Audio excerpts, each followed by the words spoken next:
السلام عليكم ورحمة الله تعالى وبركاته. أبطال الصف الثالث الإعدادي، بطل الشهادة الإعدادية مستر عبد الرحمن. في الفيديو ده إن شاء الله عز وجل بدون مقدمات، إذا وفقنا الله عز وجل هغلم لك الجرامر بتاع الترم الثاني بالكامل في الفيديو ده. بسم الله نبدأ، بسم الله نبدأ. أول حاجة بطل كان عندي في الجرامر بتاع يونت 7 كان بيكلمني عن التعبير عن العادات في الماضي اللي هي قاعدة الجرامر بتاعة used to. اوكي، وقبل ما نشوف مع بعض اللي انا مجهزه لك هفتح هنا كده صفحة فاضية علشان عاوزك تركز معايا في اللي انا هقوله لك ده. بص يا بطل، انا دلوقتي عندي كلمة اسمها ايه يا مستر عبد الرحمن؟ كلمة اسمها used. بص كده، كلمة اسمها used to. اوكي، ادي عندي كلمة used to هي يا مستر عبد الرحمن، وused to دي بنعبر بيها عن ايه يا مستر؟ بنعبر بيها عن العادات. فانا مثلا لو قلت I اهو، انا I used to بحط بعديها مثلا كلمة play. كنت متعود ان انا العب مع مثلا النوتي بويز، مع العيال الاشقية. اقول مثلا I used to smoke. هنا ايه المعنى؟ المعنى يا مستر عبد الرحمن ان انا كنت متعود ان انا ادخن او العب، لكن دلوقتي انا ما بقتش بدخن. اوكي، الفكره كلها في ايه؟ الفكره ان كلمه used to دي ممكن نعبر عنها بنفس الطريقه، لكن ما يكونش بعديها الفعل في المصدر. طيب بص بص بص بص بص، عشان خاطر انا بحب دايما في الفيديوز بتاعت مستر عبد الرحمن قبل ما تبدا تشرح الجرامر كجرامر تبقى فاهم الكونسيبت بتاع التعبير عن العادات. انا دلوقتي هعرفك ان انا كنت بدخن بثلاث طرق. هعرفك ان انا كنت بدخن بكم طريقه؟ بثلاث طرق. ادي الطريقه الاولى، اقول لك I اهو، وهقوم حاطط كلمه اسمها used to. اوكي، الطريقه الثانيه هقول لك I، وبعد كده هقوم قايل مثلا كلمه always اهو، ركز كده. الطريقه الثالثه يا مستر بودي ان انا هقول لك I no longer. ركز بقى، ركز وشوف انا هعمل ايه. انا كل اللي هعمله دلوقتي يا بطل ان انا هقوم عامل كده وهقول لك I used to هستخدم بعديها كلمة smoke. ركز معايا. لكن لما هستخدم كلمة always، حتى وإن كان أنا بستخدمها بديل ال used to، هقول لك I always. بص بص عشان أنت اللي هتطلع القاعدة بنفسك أهو، I always smoked. أوكي؟ ولو هستخدم كلمة I no longer هقول لك I no longer smoke. بس ركز عشان هعمل شرطة وأحط حرف الإس. تمام؟ بص بقى يا بطل، بص بقى يا بطل، لو used to بعديها الفعل في المصدر اهو، يعني infinitive. اوكي teacher. لو always هستخدم V2 يعني الفعل في التصريف الثاني، ولو no longer هستخدم الفعل في التصريف الاول. ركز بقى مع بودة، ركز مع مستر عبد الرحمن حبيبك، وان شاء الله عز وجل تلقى الدنيا ميه عشان اصلا الدرس سهل. بص يا بطل، الثلاث جمل اللي موجودين قدامك دول، الثلاث طرق اللي موجودين قدامك دول، معناهم ان انا كنت بدخن but now I don't smoke. لكن دلوقتي انا مش بدخن. اوكي، used to بعديها الفيرب in infinitive، دايما بيجي بعديها الفعل في المصدر، يعني الفعل بدون اي اضافات. اوكي، لكن لو هتستخدم كلمة always instead of used to، بدلا من كلمة used to، خلي بالك انت بتستخدم الفعل في التصريف الثاني، زي ما مستر عبده كاتب لك كده V2 او verb 2، يعني الفعل في التصريف الثاني. ايه الفعل في التصريف الثاني؟ اللي هو يا اما ed يا اما كده اهو، يعني يا اما انت بتضيف للفيرب ed زي play played watch watched smoke smoked and so on، او الافعال اللي هي irregular verbs اللي هي بتتحفظ زي ما هي، زي play زي go بتبقى مثلا went، eat بتبقى ate، وهكذا buy بتبقى bought and so on. اوكي، يبقى انا يا مستر دلوقتي لو عايز اعبر عن عاداتي اقدر استخدم used to والفعل في المصدر. ايوه، اقدر استخدم كلمه always والفعل في التصريف الثاني، او ايه الفعل في التصريف الثاني. ايوه، امال ايه كلمه no longer دي يا تيتشر؟ اقول لك no longer دي اللي هي ترجمتها باللغه العربيه الفصحى ايه؟ عارف انت ايه؟ يا شباب، انا لم اعد لم اعد ادخن، لم اعد افعل كذا، اهو ما بقتش بعمل كذا. ده معنى كلمه no longer. دايما no longer يجي بعديها الفعل في التصريف الاول. يعني ايه فعل في التصريف الاول؟ يعني يا اما verb بدون اضافه يعني smoke اهو، يا اما verb في اخره اس يعني ممكن تبقى smokes. امتى smokes؟ مع الناس اللي بتحب حرف الضمائر اللي بتحب الاس، اللي هم الهي والشي والات، دول دايما بيحبوا الاس. تلاقيهم هم اللي بياخدوا سموكس، تلاقيهم هم اللي بياخدوا از، هم اللي بياخدوا هاز، هم اللي بياخدوا واز، هم اللي بياخدوا داز، وهكذا. اوكي؟ يبقى دي كده كانت المقدمه، وكاني بقول لك كيف تعبر عن العادات التي ما بقتش تعملها، كيف تعبر عن العادات التي تخلصت منها. تقول لي I can use to always no longer. اقدر استخدم الثلاثه. طب ايه الفرق ما بينهم يا شاطر؟ تقول لي used to والverb in infinitive. اقول لك امال ايه always دي؟ تقول لي always معاها verb في التصريف الثاني. اقول لك امال ايه no longer دي؟ تقول لي معروفه بعدها تصريف اول، يعني يا فعل بدون اضافه يا فعل في اخره اس. قشطه الكلام. نرجع بقى للملف الاساسي بتاعنا ونشوف الامثله. انا هنا اهو عندي كلمه used to، وزي ما مستر عبد الرحمن قال دايما بعديها الفيرب in infinitive، يعني الفعل بدون بدون اي اضافه. فانا ممكن اقول ايوه يا باشا used to، كنت متعود ان انا asleep early يعني انام بدري. يبقى هو دلوقتي يبقى now، يبقى دلوقتي ايه؟ now I don't sleep early. خلي بالك عشان القاعده بتاع بات ناو اللي انت بتتلخبط فيها، لا انا هنا بكلمك عن الماضي. I used to sleep early. انا كنت متعود انام. طب ودلوقتي I don't sleep early. فبديهي جدا انك لما تستخدم كلمه هتيجي كمان شويه اسمها بات ناو، لكن دلوقتي I don't sleep early. ما انا بقول لك I used to يا مان اهو، هي دي. اوكي؟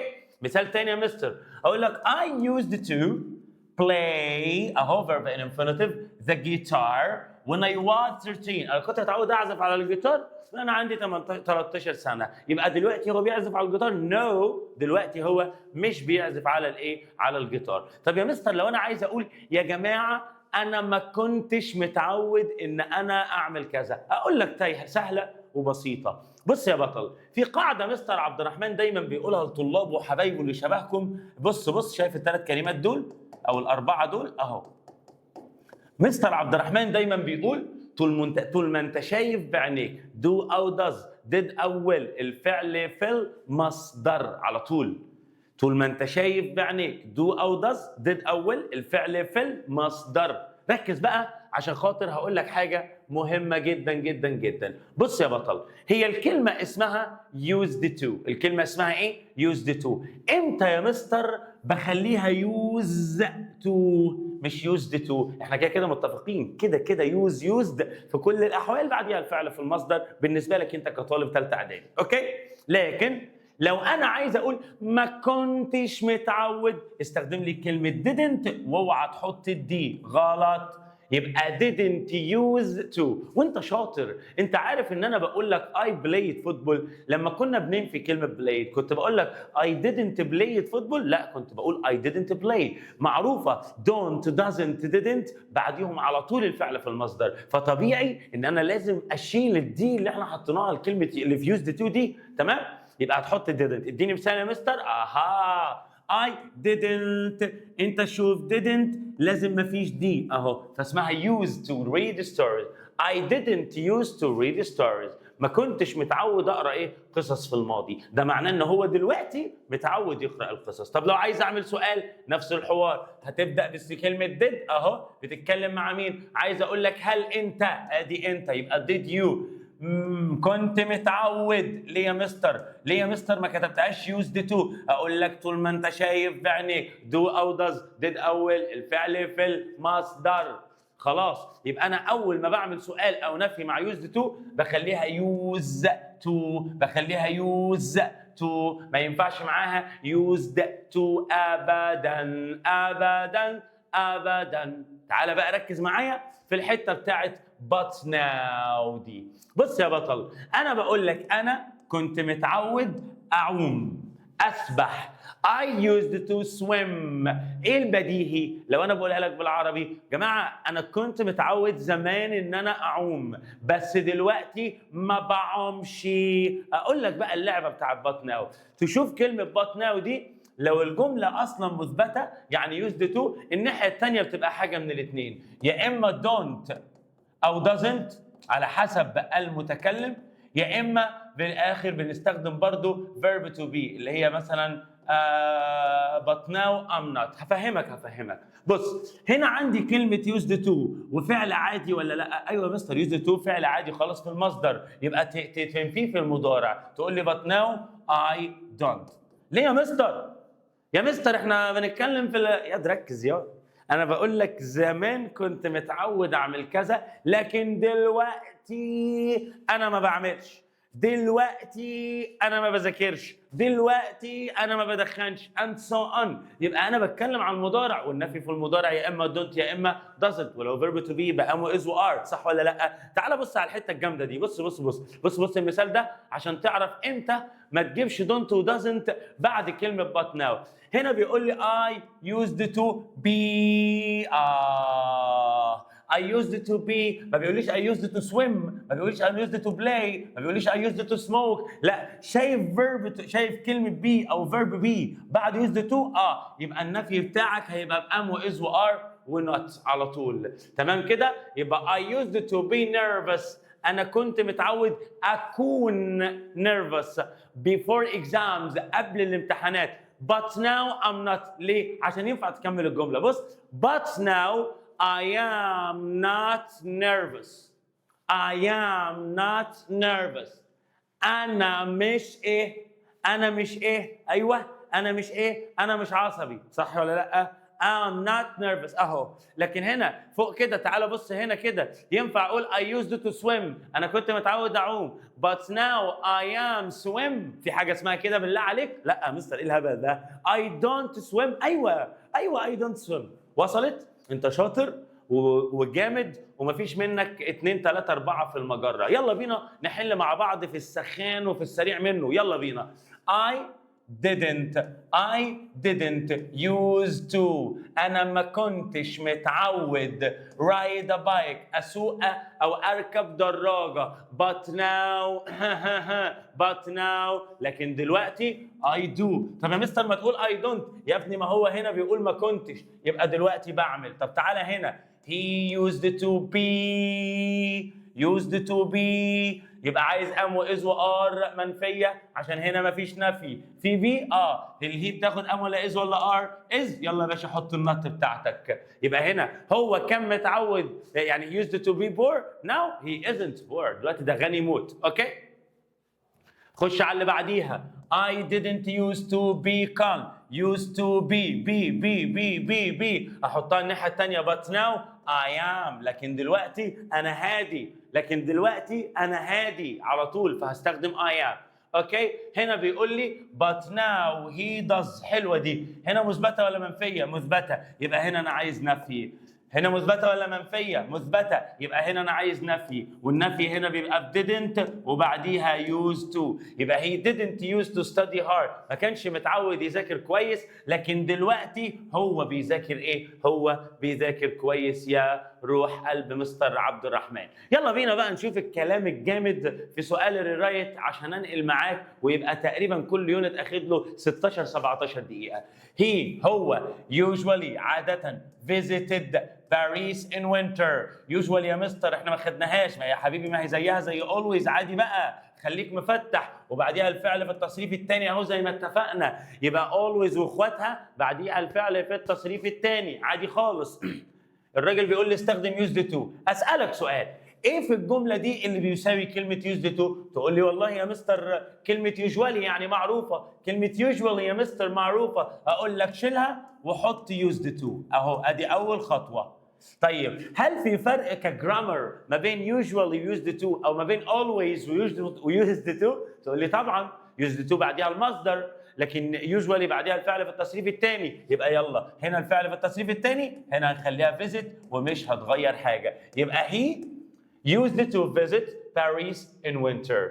ركز معايا مع مستر بودة. خش على نمبر 2. بيقول لي الولا هاني never من اخوات always برضو، عشان كده هتلاقي بعديها الفعل في التصريف الكام never drove. مستر ما ممكن تقول لي اخوات always؟ ايوه always usually often never الحاجات الحلوه دي. هاني never drove a car، يبقى هنا حط never من اخوات always بعديها الفعل في التصريف الثاني. اوكي، يبقى هو ما كانش متعود يسوق العربيه لما كان عنده 15 سنه. وبعدين يقوم الباشا قايل لي ايه؟ استخدم didn't use to. اوكي، هاني مش هيتغير. ادي عم هاني. ايه اللي بيساوي كلمه never؟ اللي بيساوي كلمه never ما كانش متعود، يبقى didn't اللي هو قايلها لي ويوز اللي هو قايلها لي، بس ما تنساش كلمه تو. اوكي، طب في فرق ما بين الاثنين؟ ها ان كلمه never بعديها verb في التصريف الثاني، لكن used to او used to بعديها الفعل في المصدر. يبقى هنا اعمل ايه يا مستر؟ used to drive a car يا بطل. اوكي، تمام يا مستر عبد الرحمن. تعال بقى في السؤال الثالث. بيقول لي هنا استخدم كلمة where، يعني عايزني أعمل سؤال. حاضر يا سيدي، أدي علامة الاستفهام وأدي كلمة where اللي أنت مضايقني بيها. where هنسأل عن مين؟ هنسأل عن البت دي، يبقى where. أوكي where. طب إيه الأداة أو الفعل المساعد اللي أنا بستخدمه مع كلمة used to؟ أصلاً بستخدم معاها إيه؟ يعني بستخدم معاها do ولا does ولا did ولا will ولا am ولا is ولا are ولا was ولا were؟ لا يا مستر، ما احنا عارفين بقى did و didn't على طول. حلو، يبقى where وتحط لي did. تمام؟ بنتكلم عن مين؟ عن البت دي، تقوم حاططها. عندي used to بتتغير في السؤال؟ أيوه يا مستر بتبقى used to. طيب يبقى أين هي كانت معتادة أن تعيش؟ ينفع احط كلمه ان كايرو؟ يا ولا دي الاجابه، دي الاجابه. ازاي يعني ان كايرو ينفع؟ لا، هسيب كلمه ان كايرو عشان السؤال بكلمه ايه؟ بكلمه وير. معايا يا رجاله ولا مع الاسف؟ معايا ولا مع الاسف يا رجاله؟ يلا. علي ماله؟ used to sleep early، كان متعود ينام بدري. بيقول لي استخدم not، يعني كانه بيقول لي استخدم didn't. ليه؟ لان كلمه not في النفي بتاعت used to تتحط لكلمه did فتبقى didn't. فهقوم قايل الولا علي ماله؟ الولا علي يا مستر didn't. used to بتتغير يا مستر؟ ايوه بتبقى used to didn't used to. وكمل جملتك في العادي منه، في العادي منه خالص. وطبعا لو السؤال كان with the same meaning يعني بنفس المعنى، وده طبعا مش عليك في ثالثه اعدادي، كان زماننا بنعمل حاجات تاني.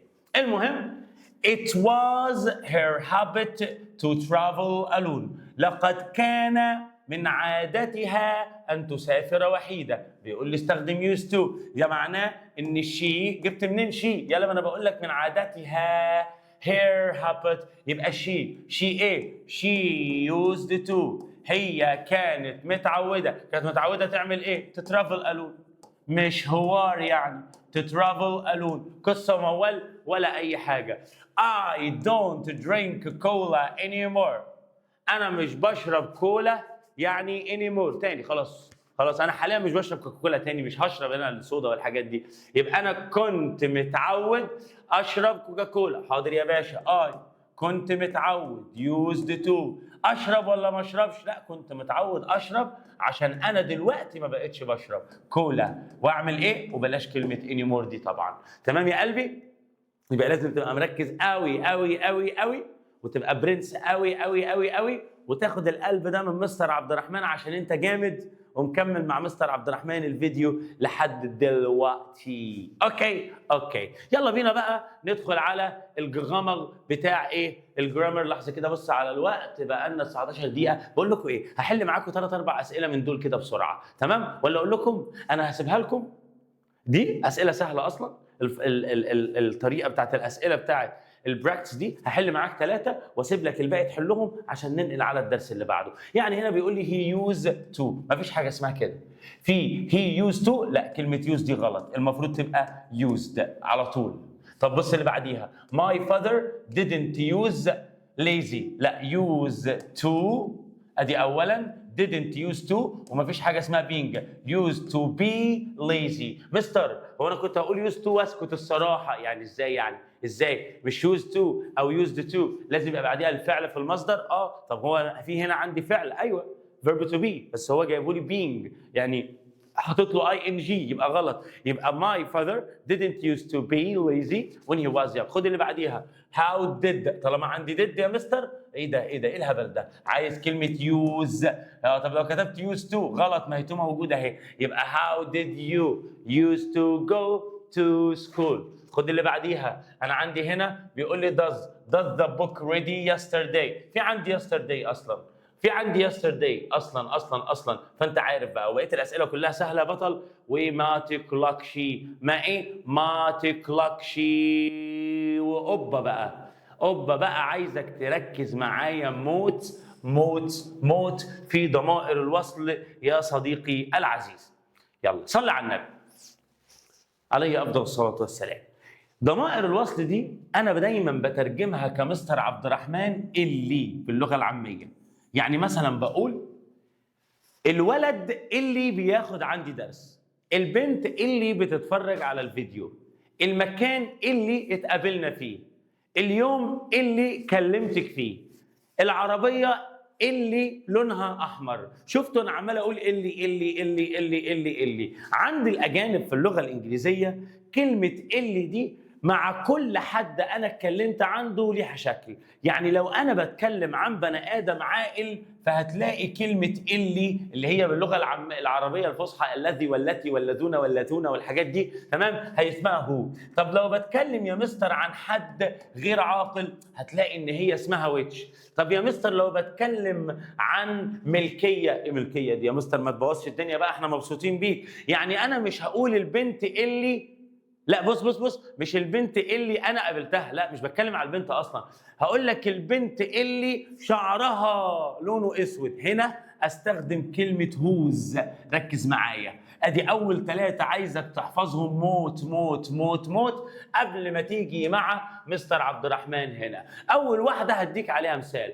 انا دلوقتي قلت لك ان ال3 اللي الاولانيين يا اما هو يا اما ويتش يا اما هوز. اوكي طيب تعالى في المثال ده كده، تعالى في المثال الاولاني اللي مستر عبده حاططه لك ده. بص يا سيدي، انا هنا بقول احمد احمد اللي is my neighbor is a doctor. هنا انا بتكلم عن احمد اللي هو جاري اصلا، ماله دكتور على فكره. فهنا هو عائده على احمد عاقل فاستخدمناه. احمد ايه؟ احمد عاقل فاستخدمناه، صح ولا لا؟ احمد عاقل فاستخدمناه. اوكي بص على المثال الثاني وما تلخبطش نفسك بكلمه ذات دلوقتي، عايزك تركز مع شرح مستر عبد الرحمن، هي مش فزوره. طيب هقول لك انا قابلت امان، انا قابلت واحد، قابلت راجل. انا قابلت ايه؟ انا قابلت راجل. انا قابلت الراجل اللي انت كلمتني عنه، تمام. يبقى انا هنا كلمه هو عائده على الراجل،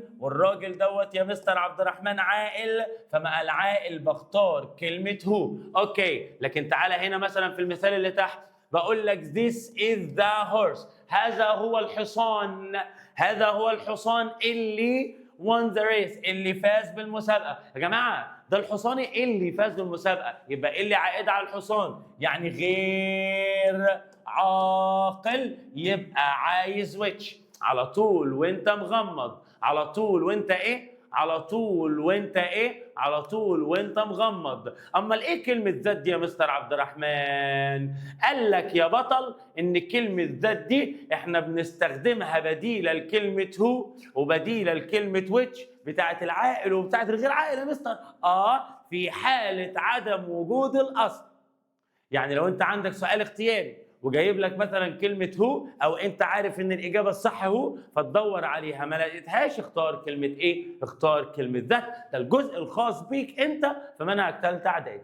اوكي ركز قوي مع كلام مستر عبد الرحمن وخده بدقه. اوكي اما الايه كلمه هوز دي؟ هوز دي بقى بتوقع ابطال زيكم كده. ليه؟ تعال انا هنا هعمل كده اهو همسح الاجابه اللي هي هوز.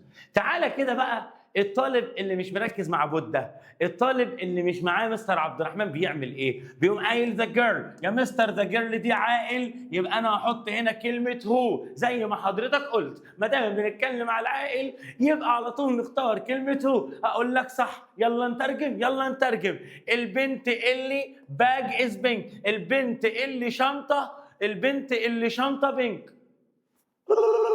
ايه ده بقى؟ في حاجه اسمها البنت اللي شنطه بينك؟ في حاجه اسمها كده بالله عليك؟ لا يا مستر، المفروض اقول البنت اللي شنطتها بينك. طب هنا مكتوب باج، باج دي يعني شنطه، هي باج يعني شنطه ولا يعني شنطتها؟ لا يعني شنطه مش شنطتها.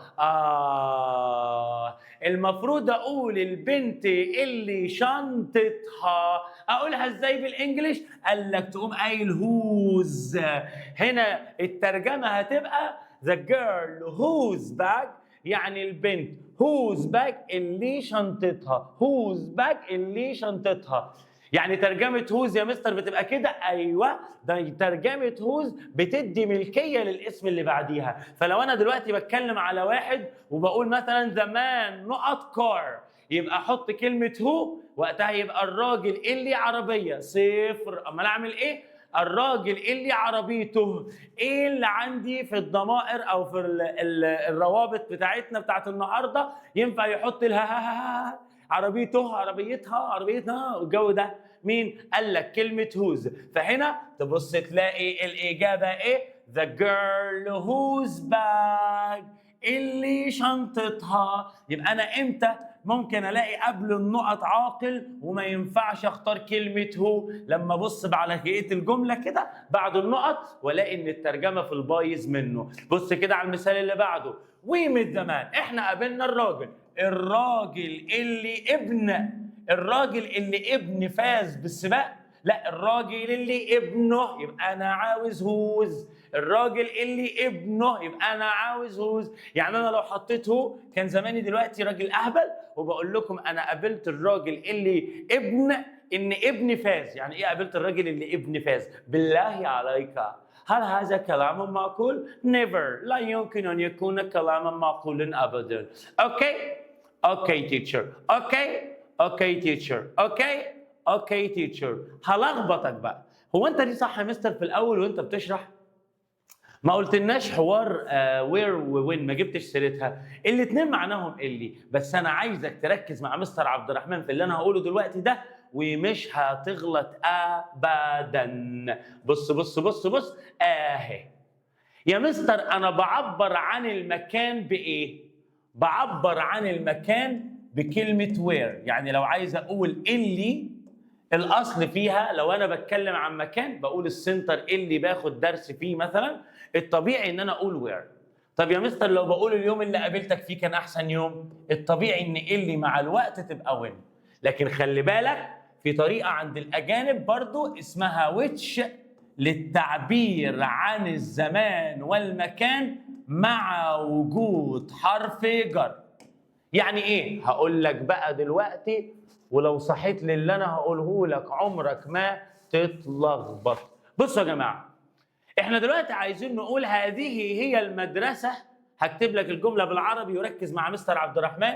هذه هي المدرسه اهو، التي اللي هي اللي يعني تمام، التي تعلمت او اتعلم او ادرس فيها. صح ولا لا؟ هذه هي المدرسه التي ادرس فيها اهو، بالعربي بتقول كلمه فيها. اوكي، ركز بقى مع مستر عبد الرحمن. ازاي اقول الجمله اللي بالعربي دي؟ هنا كلمه التي في كل الاحوال عائده على المدرسه، والمدرسه مكان. قال لك الاجانب مجانين قوي في الحوار ده. قال لك شوف يا ابن الناس، لو هتستخدم مع المكان where لازم تكون متاكد ان كلمه فيها اللي هي بالانجلش مثلا حرف الجر تمام مش موجوده في الجمله. يعني هنا مثلا المفروض I learn at. تعال نترجم. هذه هي المدرسه التي I learn، التي اتعلم. ايه اللي ناقص في الجمله دي؟ المفروض يا مستر يقول التي اتعلم فيها، يعني I learn at مثلا. خلي بالك، هي دي التركايه. قال لك ان الاجانب بيستخدموا where للدلاله على المكان بشرط الا يكون هناك حرف جر. طب لو مصمم تحط حرف الجر، قال لك بتحط كلمه which. قال لك بتحط كلمه which. طب في الجملتين دول يا مستر ممكن تقول لي فين كلمه حرف الجر؟ هقول لك ما هو حرف الجر يا بيجي قبل which يا بيجي في مكانه. يعني الثلاث طرق دول نفس الترجمة. This is the school where I learn. اوعى تقول at. طيب ماشي. This is the school at which I learn. حطيت حرف الجر، حط كلمة which. This is the school which I learn at. حطيت حرف الجر، حط كلمة which. مع الزمان والمكان، وين بتاعة المكان، وين بتاعة الزمان، شرط عدم وجود حرف جر. امتى اختار كلمة which مع حرف الجر؟ مكان حرف الجر فين؟ يا تسيبه في مكانه يا تحطه قبل which، يا تسيبه في مكانه يا تحطه قبل which، يا تسيبه في مكانه يا تحطه قبل which. اوكي؟ سهلة؟ سهلة ان شاء الله. انا بعمل ايه وانا بحل؟ انا هقول لك. بص، انا دلوقتي هدور على جمله هنا قبل ما نبدا، بلاقي مثلا كلمه ايه؟ بلاقي كلمه مثلا ايه يا مستر عبد الرحمن، ايه يا مستر عبد الرحمن، ايه يا مستر عبد الرحمن. عندي مثلا هنا ذا ريستورانت، يعني المطعم. المطعم ده مكان ولا مش مكان؟ مكان. الطبيعي مع المكان اقوم واقف، اقوم قايل فينك يا حرف جر، فينك يا حرف جر. ادور على الجمله الاول قبل ما استعجل واكتب وير. لقيت we have dinner served the best pizza.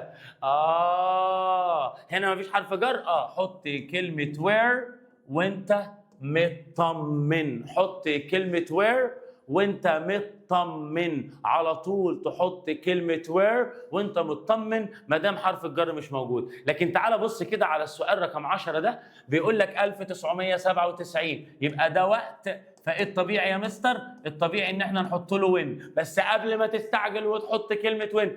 فينك يا حرف جار، فينك يا حرف، يا ابن الذين اللي كنت هتغفلني. ده بيقول لي I was born in، انا اتولدت فيه. بيقول لي دي السنة اللي أنا اتولدت فيها. قال حرف الجر، طالما شفت حرف الجر حط كلمة ويتش. طالما شفت حرف الجر حط كلمة ويتش. سهلة ولا لأ؟ والله العظيم سهلة وجميلة ولذيذة وربنا ميسرها والدنيا زي الفل و100 فل و10. تمام يا روح قلبي؟ تعالى بقى هنا نحل سؤال الرايت اللي بيجيب الخلاصة. بيقول لي the woman is kind. ازاي احل سؤال الرايت مع القاعده بتاعه الجرامر اللي احنا عارفينها دي؟ بص يا سيدي، الجملتين دول لازم يكون الاول بينهم حاجه مشتركه. بنقول the woman is kind، الوليه او المراه طيبه. شي، مين شي دي؟ اللي هي المراه. ادي اول حاجه. انت عشان تربط الجملتين ببعض بتشوف ايه اللي متكرر وبتحذفه. هنا بيقول لي اربط بذات، اوكي خلاص، يبقى the woman that helped me cross the road، الست اللي ساعدتني مي اهو كروس ذا روت مالها از كايند. تاني يا مستر كده وريني انت عملت ايه؟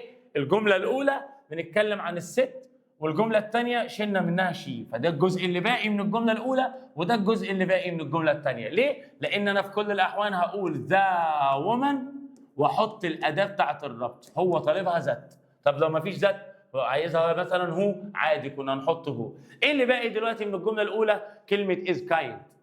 ايه اللي باقي من الجمله الثانيه؟ helped me cross the road. فهم قايل له المراه التي مالها helped me cross the road، الست اللي ساعدتني اعدي الطريق. ايش فيها يا رجال؟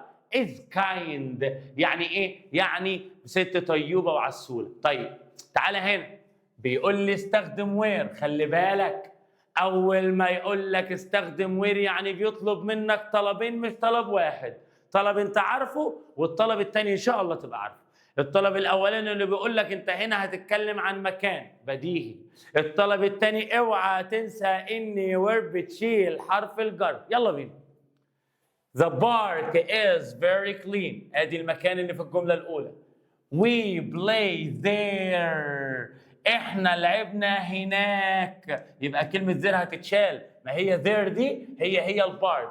Every evening. طيب تمام. We play there، اشيل كلمة there، يعني كأنه بيقول لي احنا لعبنا في الحديقة او every evening. يلا نربط، يلا بنفس الطريقة. نزل كلمة the park وحط بعدها where. احنا اتفقنا اللي انت بتتكلم عنه بتحط معاه الاداه. يبقى the car where. اللي متبقي في الجمله الاولانيه لازم تكون بتعمل زي مستر عبده عشان ما تكتبش حاجه بالغلط، تكون عملت كده. ايه اللي متبقي في الجمله الاولانيه؟ الجمله الثانيه عندي we play every evening.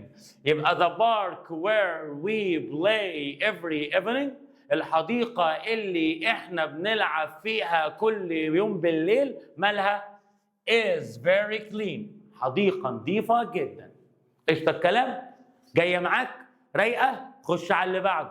بيقول لي استخدم when، نفس الحوار. اول ما اشوف when ابقى عارف ان هو بيتكلم عن وقت ومفيش حرف جر. ابص على الجمله الاولى I remember the day، انا فاكر اليوم. ادي كلمه اليوم اهي، دي اللي احنا هنتكلم عليها.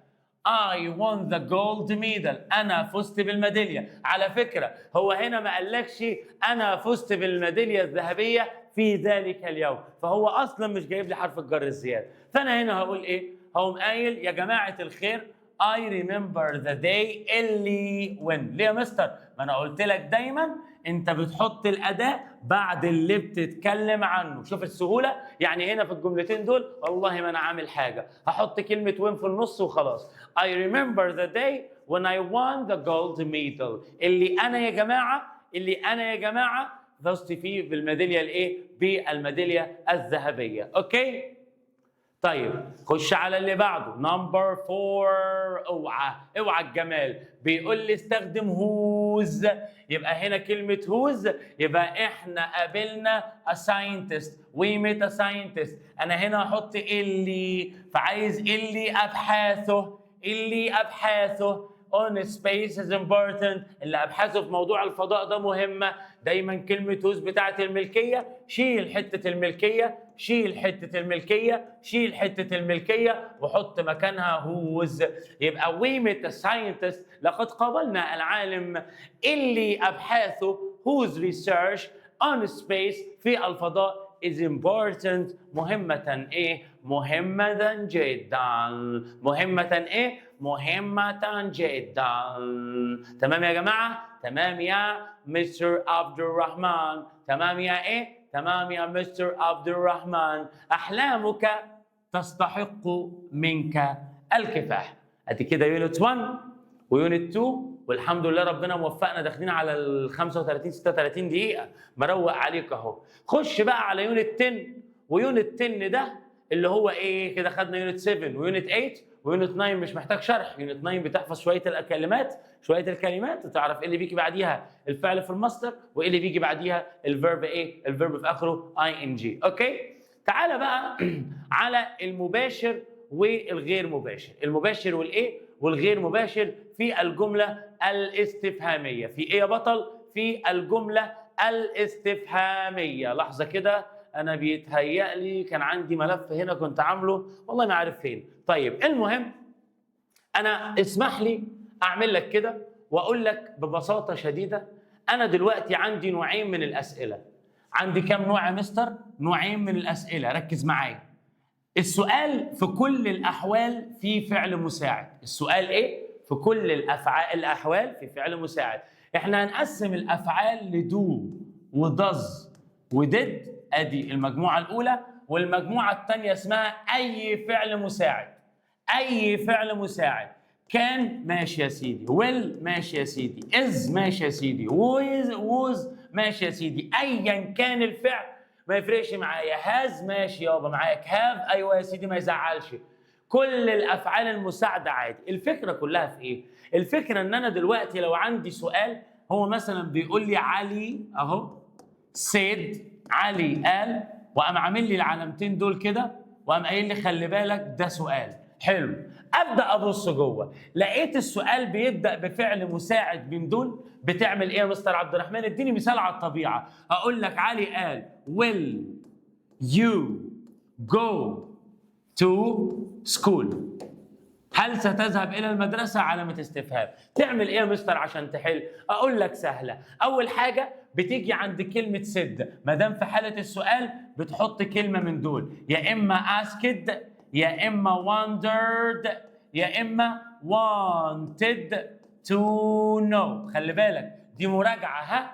لو انت بجد عندك وقت فاضي 25 دقيقه بس، خش شوف الفيديو بتاع مستر عبد الرحمن على المنصه او على اليوتيوب وشوف بيشرح درس المباشر والغير مباشر ازاي، وهتتدلع موت موت موت موت. بس يلا كمل، اللي مذاكر يكمل معايا، اللي مش مذاكر يوقف الفيديو ده ويروح يشوف الدرس وبعد كده يرجع يكمله. الموضوع كله مش هيكمل كله على بعضه ساعه. اوكي يلا بينا.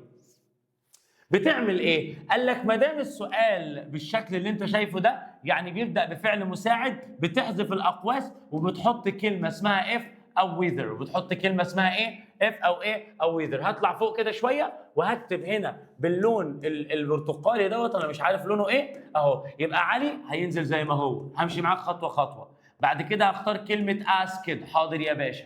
بعد كده هاجي عند الاقواس اربطها بواحده من دول اف. لحد دلوقتي الجمله محلوله كده. الفكره كلها ايه بقى؟ الشغل كله بعد الثلاث خطوات دول انك بتغير فعل القول اربط باف او ويذر، غير فعل القول اربط باف او ويذر. خلاص الشغل بتاعنا كله بيبدا جوه الاقواس دي كده. بص يا باشا، لقيت هنا اي فعل مساعد غير دو او داز او ديد تعمل ايه؟ شقلب شقلط، غير زمن وضمير. يعني ويل يو، خد الخطوه معايا اهو اول باول. ويل يو هتبقى يو ويل، ادي كده الشقلبه. وبعدين غير الضمير، اليو هتبقى علي قال ان، علي سال لو انا، علي كان بيسالني انا، علي سال لو اهو، علي اسكد اف، علي سال لو انا، يبقى اليو بقت اي. اوكي يبقى غيرنا الضمير. حلو.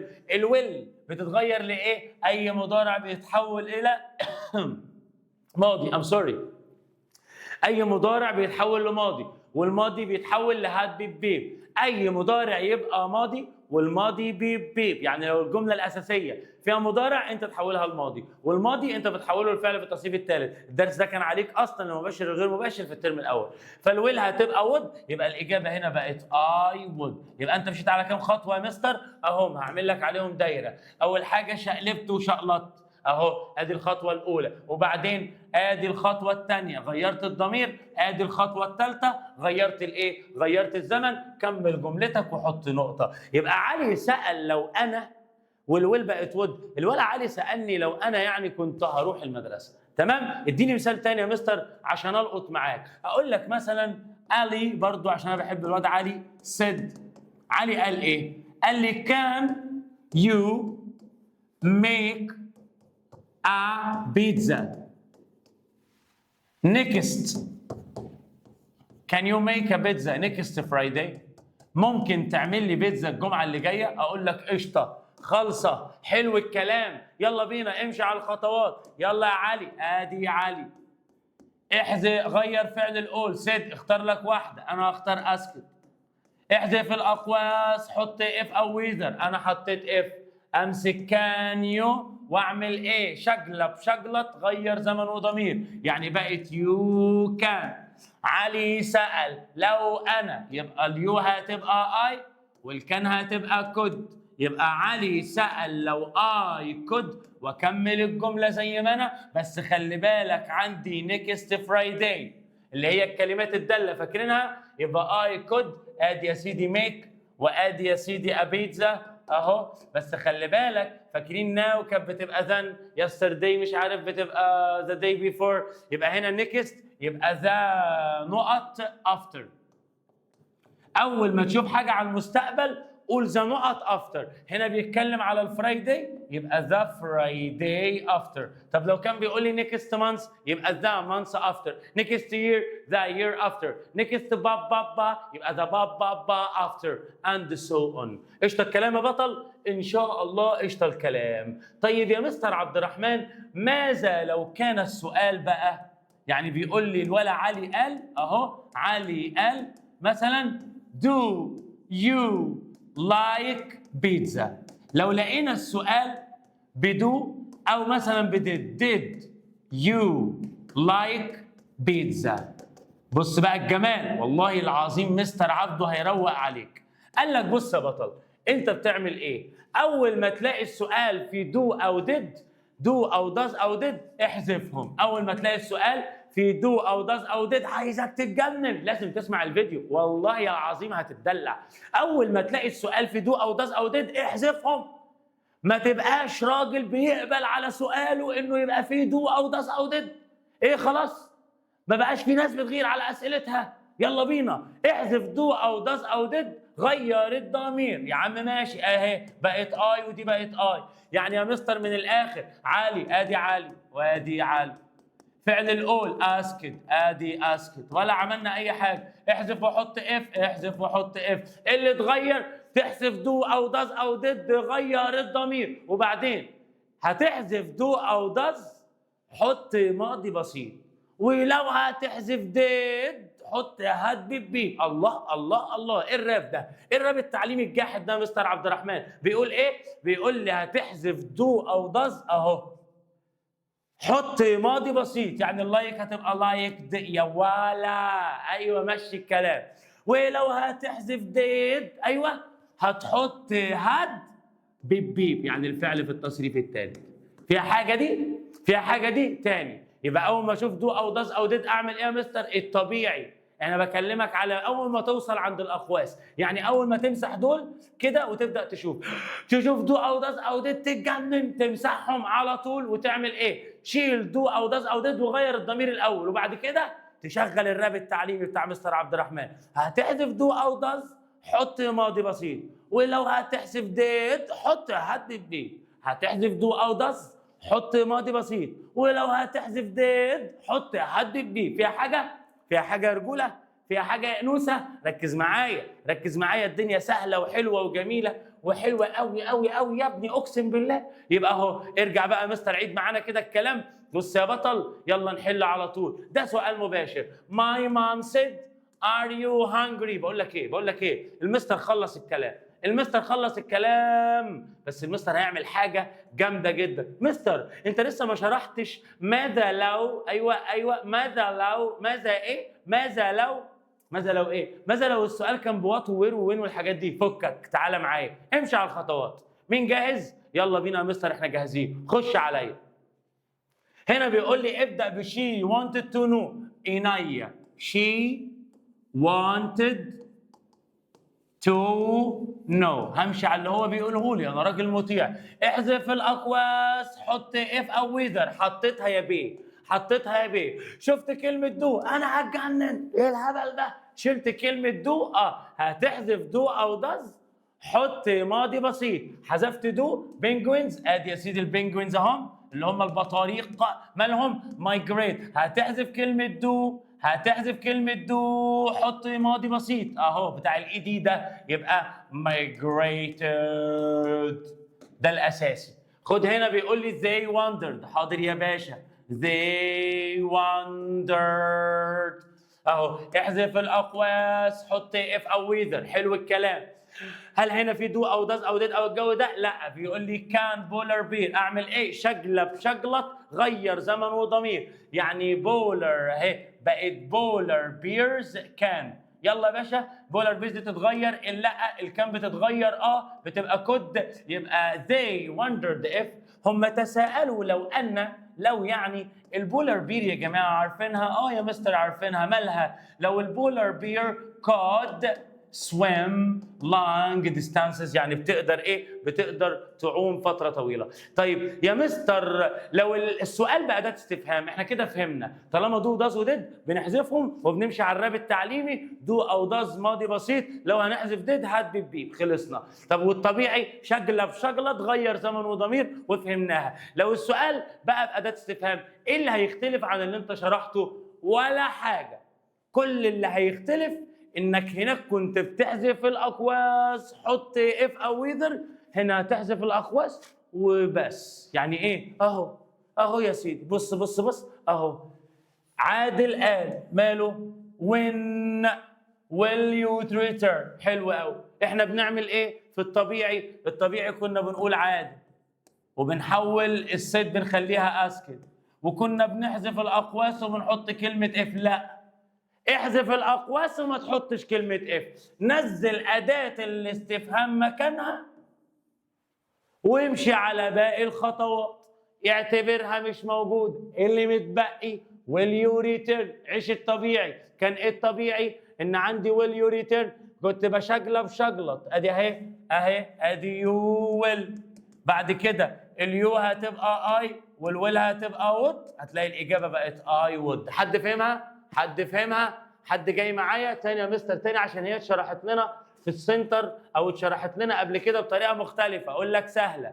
الطبيعي ان السؤال كنا بنحذف دي ونحط اف، لكن لما تلاقي السؤال بادئ بوين وير واي اي وات اي اداه استفهام تعمل ايه؟ احذف دي واعتبر الاداه هي الرابط وكمل خطواتك عادي. يعني يا مستر تعال اهو ادي سؤال how much do you earn؟ بعمل ايه؟ البت هدى مالها هدى؟ سألت. حاضر يا سيدي. زمان كنا بنعمل ايه؟ زمان كنا بنقول بعد اسكت الطبيعي ان احنا كنا بنعمل ايه يا مستر؟ الطبيعي ان احنا كنا بنحذف الاقواس. ادي الاقواس عشان ما تلخبطش. كنا بنحذف الاقواس وبنحط اف. لا هنا عندي كلمه اسمها هاو ماتش مش جايبها لك جدعنه. دي اداه استفهام اربط بيها هاو ماتش. امشي بقى على باقي الخطوات عادي. اول ما تشوف دو احذفها. غير الضمير خليته اي. هتحذف كلمه دو هتحط ماضي بسيط فالارن هتبقى ارند. وزي ما انت شايف كده اهو الاجابه ايه؟ هدى اسكد هاو ماتش اي earned. يا رب تكون فهمتها ويا رب الدنيا تبقى حلوه. بس بيقول لي practice makes perfect. يلا بينا. My cousin asked if I لو انا نقط Alex visit Alex the weekend before. يعني دي معناها last week. الاصل بتاعها كان last weekend اهو.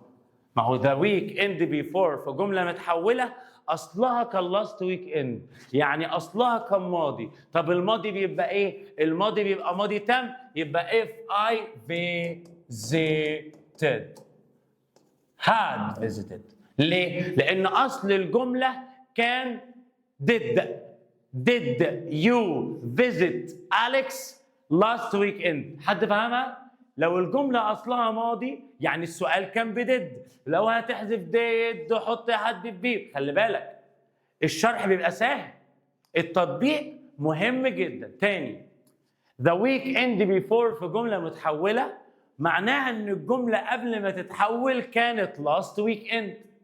طب last weekend يعني جمله في الماضي وبما انها سؤال اللي عرفك ما في اف اهي يبقى السؤال ده كان بديد. القاعده بتاعت ديد كانت بتقول ايه؟ ولو هتحذف ديد حط هاد بيب. ادي هاد بيب هاد فيزيتد.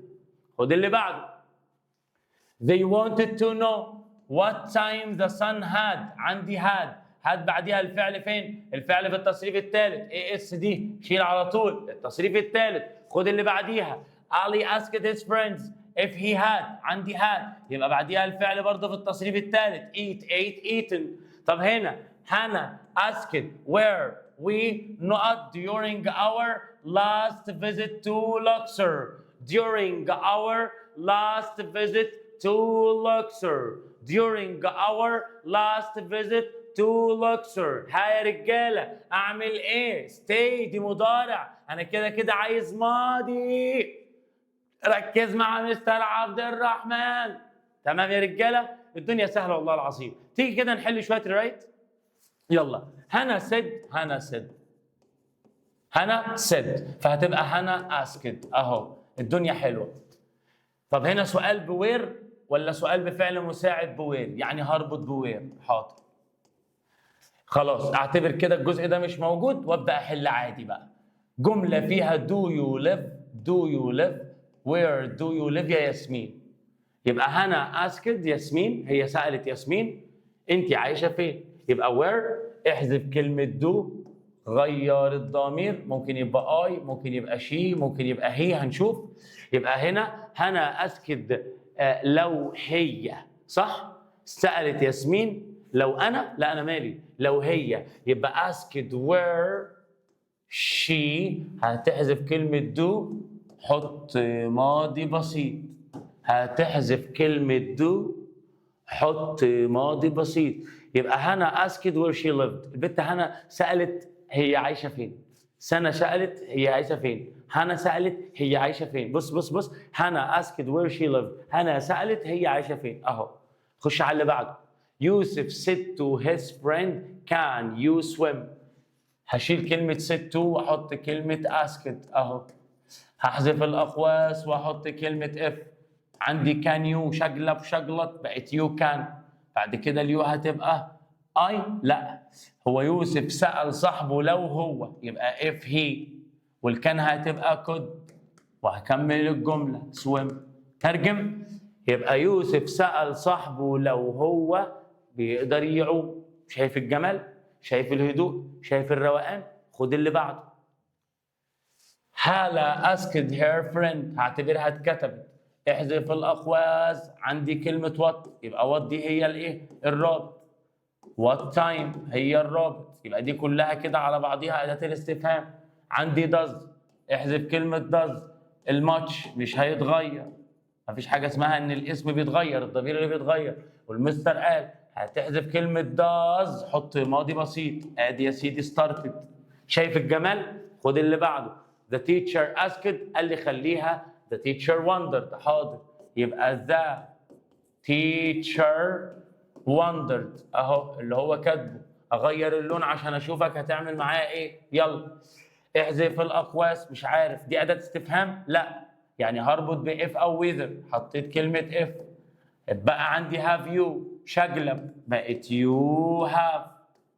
غير الضمير. المدرس سأل لو احنا مثلا، لو احنا، عشان هنا او have you يبقى المدرس المفروض كده ان هو سألني انا مثلا، يبقى ايه؟ يبقى هنا هتبقى I والهاف هتبقى had. ماشي، يبقى the teacher wondered if I had. ليه يا مستر had؟ ما هو الهاز والهاف هتبقى had اهو. شجلب شجلط، ادي اليو هاف. غير زمن وضمير، غيرت الضمير وغيرت الزمن. finished، ادي كلمة finished. هو المدرس سألني لو انا خلصت رسمه ولا رسمي الرسم بتاعي، يبقى اليور هتبقى ماي اهو، الضمير برضه بيتغير. ماي drawing. تمام يا جماعة؟ آخر واحدة. يلا يا مستر. بيقول لي when did you buy t-shirt؟ نادر asked me، كأني حطيتها. احذف الأقواس، هربط بنفس الأداة. احذف كلمة did، وبعد ما تحذف غير الضمير، وبعدين هتحذف كلمة did، حط had beep اهو bought. وهنا خلي بالك كلمة this هتبقى ذات، عشان هو كان بيقول لي التيشيرت ده، لكن انا هقول له التيشيرت اياه بقى. احنا بننقل الكلام دلوقتي، يبقى ذات تي شيرت. ودلوقتي باقي معانا اليونت اللي هو يونت 11 اللي بيتكلم عن الباست بيرفكت. بيتكلم عن ايه يا مستر عبد الرحمن؟ بيتكلم عن الباست بيرفكت. طبعا قبل ما ابدا معاك هقول لك تعالى افكرك الاول بزمن الماضي البسيط، لان دايما استخدامات الماضي التام بنستخدم معاها ماضي بسيط في الجملة الثانية أو أغلبها. بص يا بطل، الماضي البسيط اللي هو بالنسبة لي يا إما إيدي يا إما كده أهو، يعني حاجات بتتحفظ زي ما هي، زي مثلا جو بتبقى went، أوكي؟ وبننفي دايما الماضي البسيط بكلمة didn't، ودايما بيكون بعديها الفعل في الإيه؟ الفعل في المصدر. تعالى بقى على الباست بيرفكت، وزي ما أنت شايف كده هتلاقيني حاطط لك كل الجمل فوق بعض عشان تشوف الدنيا فيها إيه. الماضي البسيط، الماضي التام اللي هو الباست بيرفكت، عبارة عن كلمة هاد والفعل في التصريف الثالث، اللي احنا كل شويه نقول هاد بيب هاد بيب هاد بيب اهي. هي دي الماضي التام اللي هو هاد والفعل في التصريف الثالث. فبقول مثلا I had done my homework by كذا. ودي اول حاجه هبدا اشرحها لك حتى لو مش وقتها، ان انا بستخدم الماضي التام لما يكون عندي جمله واحده، لما بشوف كلمه باي او بيفور بعديهم وقت في الماضي. طب لو انا عايز انفي، فوق كنت بستخدم كلمه هاد، تحت هستخدم كلمه hadn't، وبرضه بعديها الفعل في التصريف الثالث. طب يا مستر لو انا عايز اعمل سؤال، بتاخد كلمه هاد تطلعها بره كده انت عملت سؤال. فبالبلدي الطبيعي ان انا بقول he had eaten. عايز اعمل سؤال، had he eaten، بتاخد had تطلعها في الاول. فبص had you done your homework، بحط علامه الاستفهام، يبقى برضو عندي had والفعل في التصريف الكام؟ الفعل في التصريف الثالث. طب عايز تعمل اداه، عايز تسال بوات بوير بواي ولا اي حاجه، شايف نفس السؤال ده اللي هو had you done ده، حط الاداه اللي انت عايزها هنا، why where when وهكذا. تمام؟ ده بالنسبه لشكله، ومن اسهل الازمنه في المجره بالنسبه لشكله هاد والفعل في التصريف الثالث. وانت كبير وعارف امتى تعمل نفي لكلمه هاد وازاي بتعمل بيها سؤال، انت بتعمل مقص من واحنا في الابتدائي عارفين. هي هاد يبقى هاد، بتقول هي از يبقى از هي، وي وير يبقى وير وي، وهكذا. اوكي؟ طيب ايه الاستخدام بتاعه؟ قال لي الاستخدام بتاع الماضي التام لما اجي اتكلم عن فعل حدث وانتهى قبل وقت محدد في الماضي.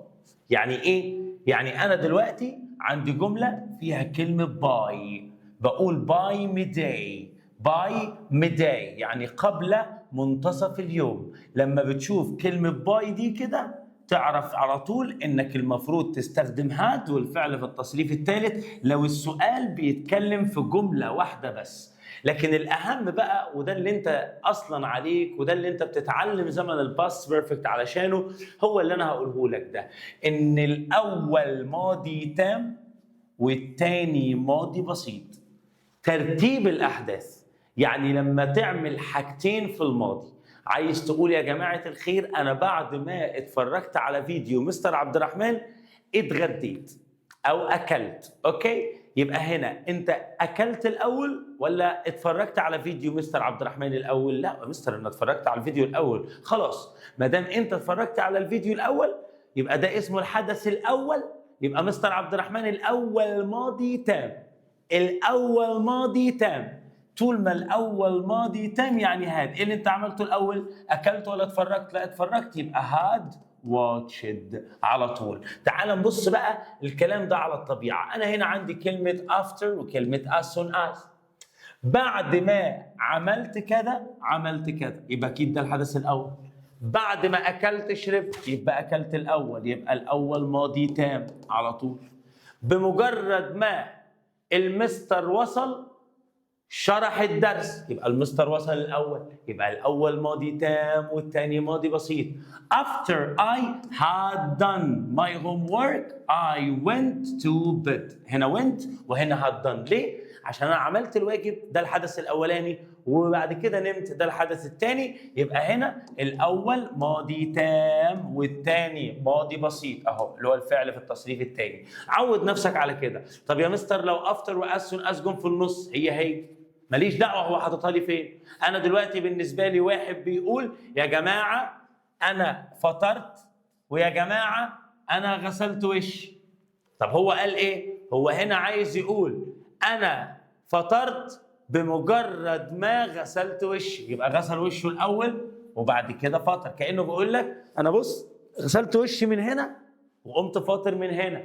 يبقى هنا طب اقول لك يا جماعه he had breakfast after he had washed his face، يبقى هو تناول الفطار بعدما غسل وجهه، صح ولا لا؟ يبقى دايما الحدث الاولاني had بالبيب، الاول ماضي تام والثاني ماضي بسيط. يجيب لي بقى after، يجيب لي as soon as، يجيب لي before، يجيب لي by the time، يجيبها لي في النص، يجيبها لي في الاول. اللي يخليك تختار الماضي التام بشكل صح هو ان الاول ماضي تام والتاني ماضي ايه والتاني ماضي ايه والتاني ماضي بسيط. طب تعال نشوف بقيه الادوات ونشوف المنطق. بيقول لي before by the time، طيب before و by the time معناهم قبل، فانا بقول لك قبل ما اكل لعبت، يبقى انا لعبت الاول ولا اكلت الاول؟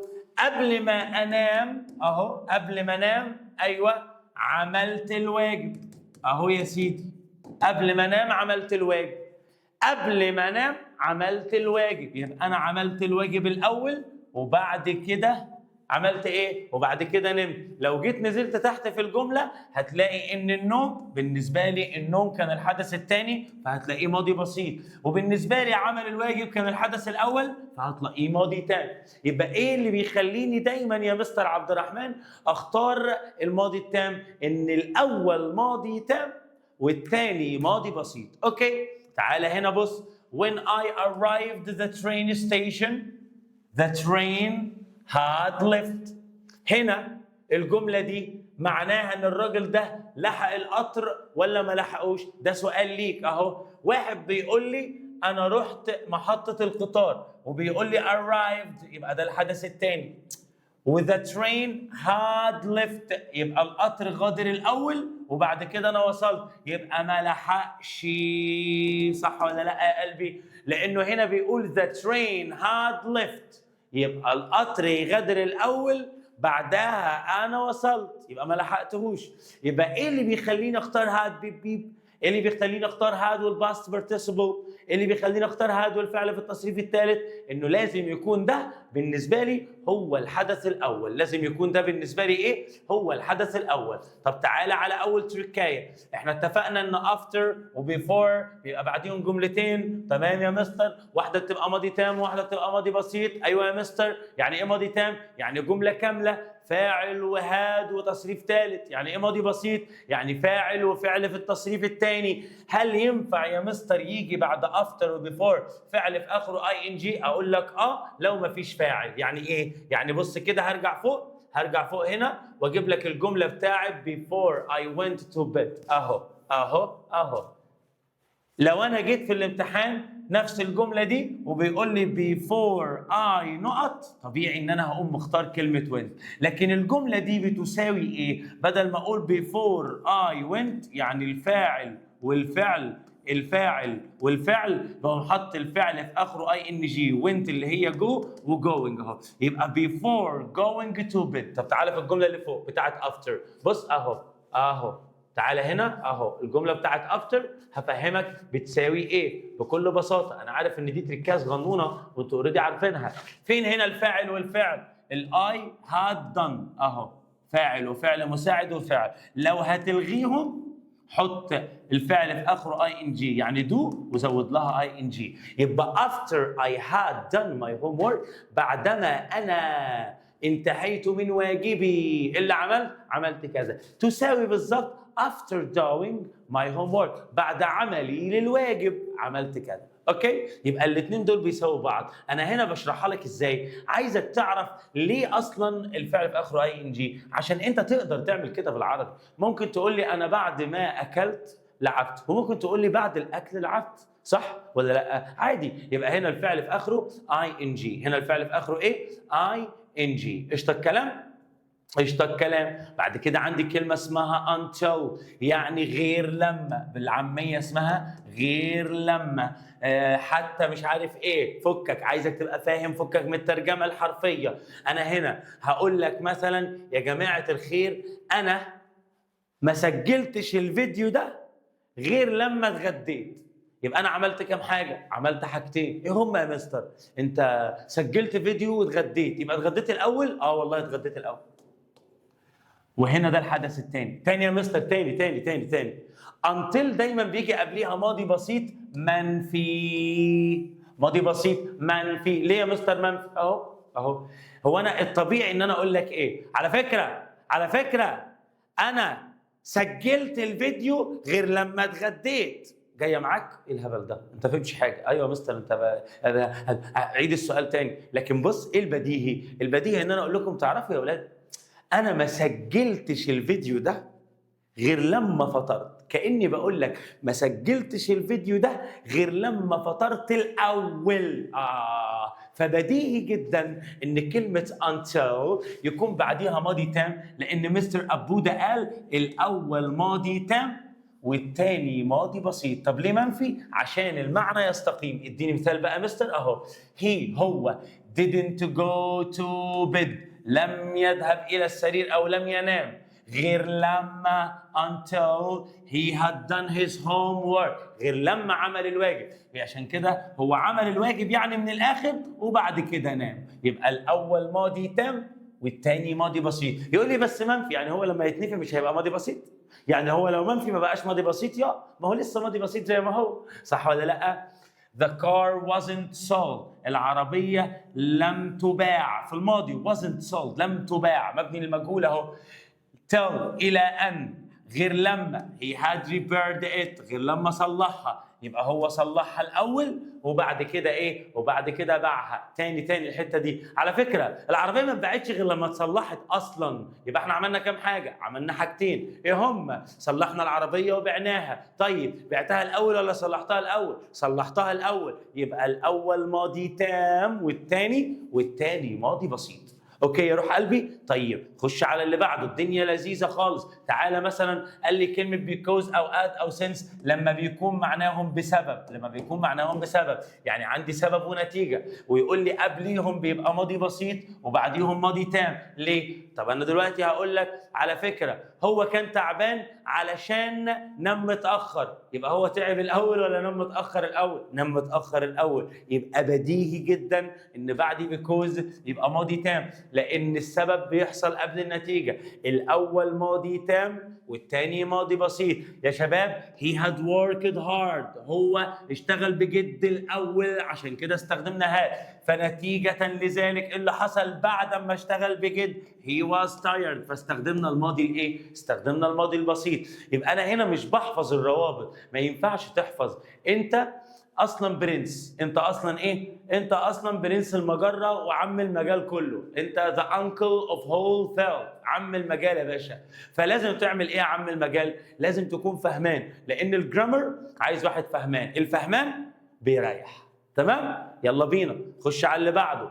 طب لو سو يا مستر نفس الحوار. انا دلوقتي سو دي دايما بيجي بعديها النتيجه، فاكرينها؟ اللي حصل يا مستر انا عندي حدثين، he had worked hard، هو اشتغل الاول برضه اهو، لذلك ايوه ايه اللي حصل بقى لما اشتغل؟ لذلك he was tired، يبقى هو اشتغل الاول وبعدين ايه؟ وبعدين تعب. يبقى انا ما يفرقش معايا ما يفرقش معايا ان هو بيستخدم so ولا because ولا that's why ولا after before as soon as by the time blah blah blah.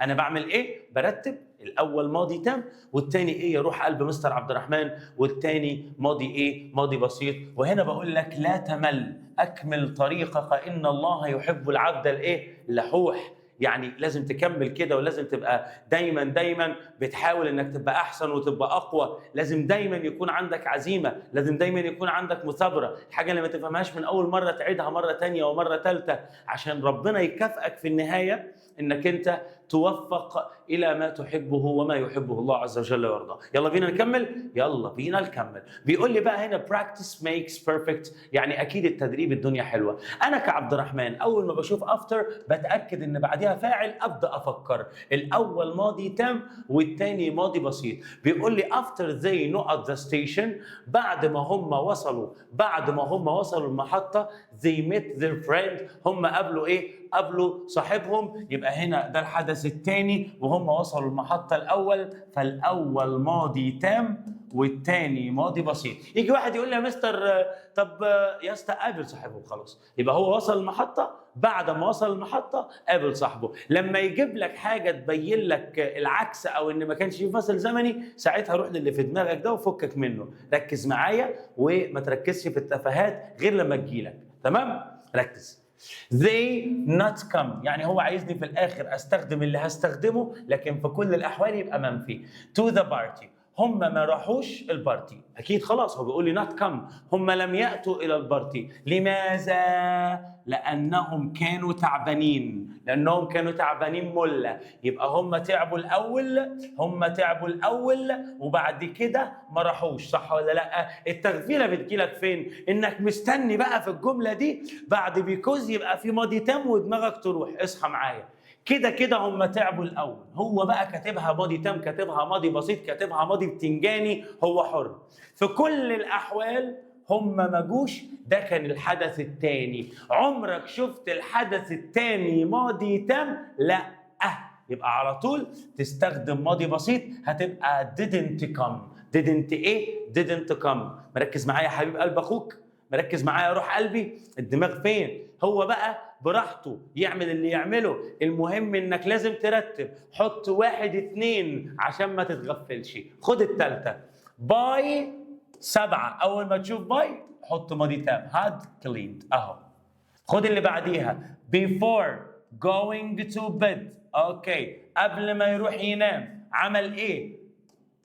الاول ماضي تام والتاني ماضي بسيط. هو هنا استخدم اي ان جي عشان خاطر ما جابش فاعل، المهم ان انا حطيت رقم 1. اول ما تحط 1 حط هاد وبيب براش، هتبقى براشت. شوف عبوده بيحل ازاي، ان شاء الله ما تغلطش. شوف انا نفسي مستر اهو بحل ازاي وبحل بصوت عالي ازاي، عايزك وانت بتحل تعمل زيي، يبقى لسانك بيتكلم بيقول لك الصح، مش تحل في خيالك كده وخلاص. اوكي يلا اللي بعده. by the time قبل she called me قبل ما تكلمني I not the house انا بالفعل كلمه already يعني بالفعل I already عندي كلمه already اهي تمام not the house انا عايز يقول انا بالفعل كنت غادرت المنزل يبقى هي هو غادر المنزل الاول وبعد كده هي كلمته. ايش عرفني؟ كلمه اوريدي اصلا اثبتت لي مش باي ذا تايم بس اللي هو قبل، لا حتى كلمه اوريدي، لان انا هنا عايز اقول ايه؟ قبل ما هي تكلمني يا جماعه انا كده كنت اصلا مشيت من البيت، فهنا هقوم قايل عايز هاد بيب، حطيت واحد يبقى عايز هاد وادي اوريدي وليف هتبقى ليفت، يبقى هاد اوريدي ليفت. I had already left the house. ليه استخدمت had بيب؟ عشان الأول ماضي تام والتاني ماضي بسيط. تعالى I not sleep. عايز الكلمة sleep منفية. يا جماعة أنا ما نمتش until غير لما I had done my homework. يبقى عايز هنا الأول أهو ماضي تام يبقى التاني ماضي بسيط ونفي الماضي البسيط بيبقى did يبقى did not sleep. شايف الدنيا سهلة وجميلة إزاي يا حبيب قلبي؟ شايف يا روح قلب مستر عبد الرحمن الدنيا حلوة إزاي؟ خش على اللي بعده. My little brother أخويا الصغير fell asleep during the long car ride yesterday. أخويا الصغير ماله؟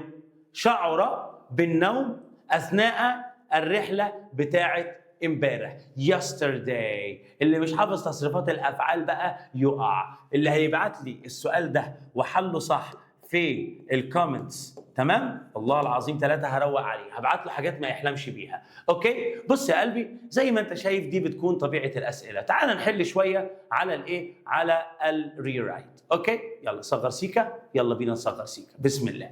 هنا بيقول لي استخدم كلمه until بتيجي في النص، حطيتها في النص قبل ما افكر. اوكي كم حاجه اتعملت يا مستر عبد الرحمن؟ حاجتين. بيقول لي ادي الحدث الاولاني يا قلب اخوك he had fixed his bike وعرفت ان هو الاولاني لانه مستخدم had بيب. وهنا بيقول لي he went to school هو راح المدرسه، فبيقول لي استخدم كلمه غير لما. يبقى على فكره انا ما رحتش المدرسه او هو ما راحش المدرسه غير لما صلح عربيته، فالحدث الاولاني احطه هنا زي ما هو من غير تغيير اهو غير لما صلح عربيته until he had fixed his car. لكن في الجمله الاولى هعمل ايه؟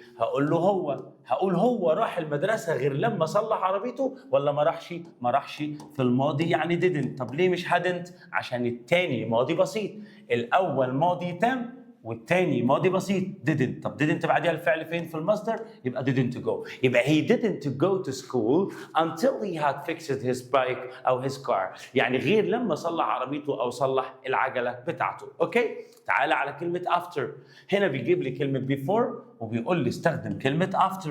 أوكي خلاص ما دام هو هنا before عكس after يبقى هبدل الجمل ومش هعمل اي حاجه. ما هي دي عكس دي يبقى الترتيب بتاع دي هيجي مكان دي. يبقى after we had booked the tickets online بعد يا جماعه ما حجزنا التيكتس اونلاين اللي حصل we wanted to the museum. لما يجيب لك after مكان before اعكسهم واعكس الجمل، مش اعكس الجرامر بتاع الجمل، لا اعكس الجمل زي ما هي. يعني كلمه we went to the museum هتيجي هنا وي هاد تيكتس اونلاين هتيجي هنا زي ما هي بدون اي تغيير. تعالى في اللي بعديها بقى، ودي بقى عايزه عيل صاحي واعي برنس ما ولدتهوش ولاده. واحد بيقول انا ما زرتش ماهر غير لما until I had contacted him غير لما كلمته. حلو يبقى انا كلمته الاول.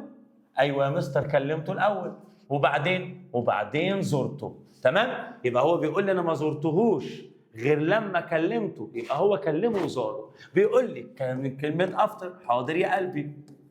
يبقى بعد ما انا كلمته يبقى after I had contacted him.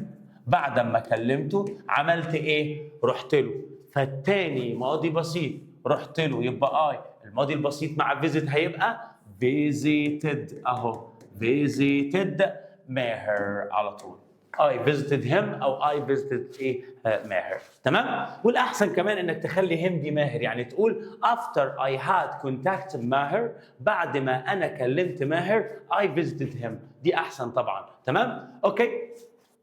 يبقى هنا هو جاب لي مرة until وقال لي استخدم after، ومره جاب لي after وقال لي استخدم كلمه ايه؟ استخدم كلمه until. اوكي؟ طيب هنا بقى بيقول لي البت امنيه had collected the data before، قبل ما تبدا تعمل الابحاث. before started she started doing the researches. بيقول لي استخدم as soon as، كانه بيقول لي استخدم after، لان after و as soon as ورا بعض. فبيقول لي استخدم كلمه as soon as، بس خلي بالك بيقول لي ان هي capital، بيقول لي ان هي ايه؟ capital. هسالك سؤال، as soon as نفس معنى before ولا عكسها؟ عكسها. as soon as نفس معنى before ولا عكسها؟ عكسها. يبقى اللي بعد before ما ينفعش يبقى بعد as soon as. اهو as soon as، مش دول عكس بعض؟ ايه اللي بعد بيفور دي خلاص ما عادش ينفع تيجي هنا. يبقى انا هنا كل اللي هعمله هشيل بيفور واحط as soon as في الاول بس. شوف الجمال، as soon as امنيه had collected the data، بمجرد ما جمعت الداتا يا حبايبي قامت عامله ايه؟ قامت started doing the research، بدات على طول تعمل الايه؟ الابحاث ايه؟ الابحاث بتاعتها. بعد كده هنا بيقول لي my sister prepared dinner، عملت العشاء وبعدها عملت ايه؟ جت البيت. يبقى قبل ما تيجي البيت، قبل ما تيجي البيت عملت العشاء. انا هنا اعمل ايه؟ لازم ارتب. يبقى هي قبل ما تيجي البيت عملت العشاء، يبقى عملت العشاء الاول ولا راحت البيت الاول؟ ها مين يقول لي؟ ده الحدث الاولاني اهو، حضرت العشاء then I got to home، بعد كده انا وصلت البيت. يبقى انا هقول قبل ما قبل ما انا اوصل البيت اخت. طب ليه يا مستر انت عامل هنا حوار واحد؟ ده انا بمسح هنا اهو عشان انا قلت لك اول ما تحط واحد حط هاد. يبقى انت هنا عمرك ما تتلخبط، انت هتقول قبل ما اوصل خلاص. الجمله الاولانيه I got home. الجمله الثانيه حاطط 1، طول ما انت حاطط 1 عارف انك هتقول my sister اهو، my sister في had هتحطها عمرك ما هتنساها، وبعد كده هتقوم قايل لي prepared dinner على طول وانت ايه؟ على طول وانت مغمض يا روح قلب مستر عبد الرحمن. واخيرا المباشر والغير مباشر في الجمله الامريه او جمله النهي ببساطه بيقول لي امي قالت ايه؟ قالت للواد احمد يا احمد study hard. ادي فعل امر. play مش عارف sleep early، open the book، open the door. تمام؟ اي حاجه من الحاجات دي ممكن تبقى بدل ما تستدي هارد تكون بتقول لك مثلا دونت ستادي هارد، تكون مثلا امك مثلا شوجر مامي وبتقول لك ما تذاكرش. اوكي؟ في الحاله دي انت بتعمل ايه؟ انت بتقول ماما. مين نتكلم؟ ماما. ماما بتقوم قايل بقى اي فعل قول. يعني ايه اي فعل قول يا مستر؟ هقول لك يعني بص ببساطه ممكن ماما قالت، ماما طلبت، ماما امرتني، ماما حذرتني، ماما شجعتني، ماما نصحتني، ماما فكرتني، ما بيفرقش. المهم ان ما دام اصل الجمله كان فعل امر study hard، انت بتحط فعل القول. قالت لمين؟ قالت لاحمد. تقوم لو الجمله فعل امر تحط تو المصدر. يبقى مام اسكت احمد، الام طلبت من احمد to study hard ان يذاكر. طب لو هي كانت بتقول له يلا ما تذاكرش، يبقى مام اسكت احمد not to study hard، ما يذاكرش. يبقى to والمصدر not to والمصدر، to play not to play، to study not to study. وحاجه سهله ولذيذه وجميله ووقت قياسي ان احنا نكون راجعنا على الجرامر بتاع اليونت كله بتاع الترم كله في الوقت ده. ده توفيق من الله عز وجل، وعشان انتوا عيال كويسه اهتم وظبط امورك. وما تنساش تتفرج على الفيديو بتاع الكلمات يا بطل. ما تنساش كمان تتفرج على فيديو ليلة الامتحان اللي هنحل فيه ان شاء الله اسئلة موت موت موت موت عشان تخش وانت مطمن. ودايما ان شاء الله مع بعضينا، واشوفكم على خير في امان الله.